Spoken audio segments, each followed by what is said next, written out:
వద్దు, నువ్వు మంచిగా ఉండు, ఎవరి మాటలు వినొద్దు, లోకపు మాటలు వినొద్దు, ముచ్చట్లు వినొద్దు, వాక్యాన్ని గట్టిగా పట్టుకో, వాక్యాన్ని వదలొద్దు. యేసయ్యను కలిగి ఉన్నావు, వదలొద్దు. అనగా వదలడం అంటే ఏమిటి? ఆయన నీలో ఉండాలి, నీవు ఆయనలో ఉండాలి, నువ్వు ఏకమైపోవాలి ప్రభువులో, ఆయన మాటలు నీలో ఉండాలి. చూడండి, నువ్వు క్రీస్తులో ఉండాలి, క్రీస్తు మాటలు నీలో ఉండాలి. ప్రభువును వదలొద్దు, ప్రభుని విడిచిపెట్టవద్దు. నీకు కలిగిన దానిని గట్టిగా పట్టుకో, ఓర్చుకో. ఒక దినం వస్తుంది నిన్ను దేవుడు హెచ్చిస్తాడు. ఒక దినం వస్తుంది నీకు కలిగిన అవమానమునకు ప్రతిగా దేవుడు నీకు ఆశీర్వాదముతో నింపుతాడు. ఆమేన్. నీకు కలిగిన ఆ శ్రమకు ప్రతిగా దేవుడు నీ జీవితంలో సంతోషాన్ని ఇస్తాడు. నువ్వు భయపడవద్దు, నువ్వు దిగులు పడవద్దు. దేవుడు నీకు జరిగిన ప్రతి అన్యాయాన్ని చూస్తున్నాడు, నీకు జరిగిన ప్రతి ఆ శ్రమను దగ్గరగా చూస్తున్నాడు. నువ్వు భయపడవద్దు. మీ తల వెంట్రుకలన్నీ లెక్కించనంటున్నాడు. మీ తల వెంట్రుకలు లెక్కించిన దేవుడు, లెక్కించే విషయంలో తప్పిపోని దేవుడు మీ జీవితంలో నీ బాధలు లెక్కిస్తున్నాడు. నీకు మీద పడుతున్న రాళ్ళు లెక్కిస్తున్నాడు.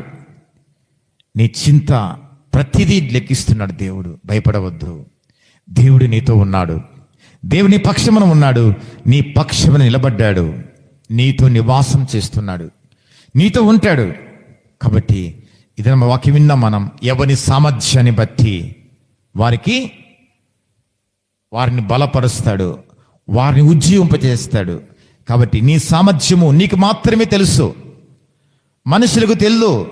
మనుషులు నీ సామర్థ్యాన్ని మూసివేస్తున్నారు, కానీ దేవుని దగ్గర వాళ్ళు మూసివేయలేరు.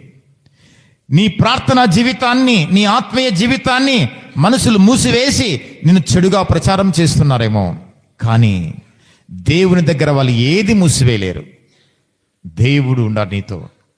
ఆయన నువ్వు ఎక్కడన్నా ఉండు, నేను చూస్తున్నాడు. చూడండి, నోవాహు కాలంలో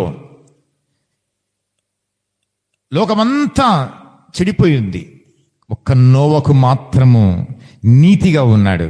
దేవుడు చూశాడా లేదా చెప్పండి? దేవుడు చూశాడు, దేవుడు రక్షించుకున్నాడు నోవాహును. చూడండి, నిన్ను కూడా దేవుడు చూస్తున్నాడు, నీ జీవితాన్ని కూడా దేవుడు చూస్తున్నాడు, నిన్ను దగ్గరగా దేవుడు చూస్తున్నాడు. నువ్వు భయపడవద్దు, నువ్వు ధైర్యంగా ఉండు. దేవుడు ఎవరి సామర్థ్యాన్ని బట్టి వారు వాడుకుంటాడు. నీ సామర్థ్యం మనుషులు గుర్తించుకున్నా దేవుడు గుర్తిస్తున్నాడు. దేవునికి తెలుసు నీ ఆత్మీయత. నువ్వు కృంగిపోవద్దు. నీ కుటుంబంలో వాళ్ళే, నీ ఇంటి వాళ్ళే నిన్ను బాధ పెడుతున్నారు, నీ రక్త సంబంధులను బాధ పెడుతున్నారు, ఇరుగు పొరుగు వారు బాధ పెడుతున్నారు. అయినా బాధపడవద్దు, చింతించవద్దు. దేవుడు నీతో ఉన్నాడు. దేవుడు నీ ప్రాణమును ఉజ్జీవింపచేస్తాడు. దేవుడు నీతో నివాసము చేస్తాడు. ఆమేన్. నీతో ఉంటాడు. ఆమేన్. నువ్వు దిగులు పడవద్దు, ధైర్యంగా ఉండు. చూడండి, ఎందుకంటే దేవుడు చూసేది ఆత్మీయతను. నీకు కలిగిన దానిని దయచేసి విడిచిపెట్టవద్దు. విన్నాం కదా, ప్రకటన 3:11. ఎవ్వడును నీ కిరీటమును అపహరింపకుడునట్లు నీకు కలిగిన దానిని గట్టిగా పట్టుకో. ఏం కలిగి ఉన్నావు? ప్రార్థన జీవితం గట్టిగా పట్టుకో. ఏం కలిగి ఉన్నావు?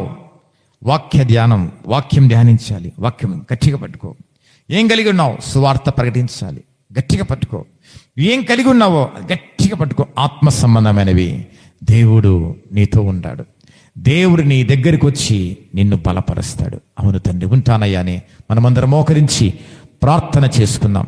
అందరూ మోకరించి ప్రార్థించుకుందాం. ఎవరు కూడా మౌనంగా ఉండకండి. అవును తండ్రి, నోరు తెరచి ప్రార్థన చేయండి, నోరు తెరచి ప్రార్థన చేయండి. ఎవరు మౌనముగా ఉండద్దు, ధైర్యంగా ఉండండి, భయపడకండి. దేవుడు నీతో ఉన్నాడు, దేవుడు నీతో నివాసం చేస్తాడు, దేవుడే నీ జీవితంలో కార్యము చేస్తాడు. ధైర్యంగా ఉండండి, ప్రార్థన చేసుకోండి, ప్రార్థించుకుందాం.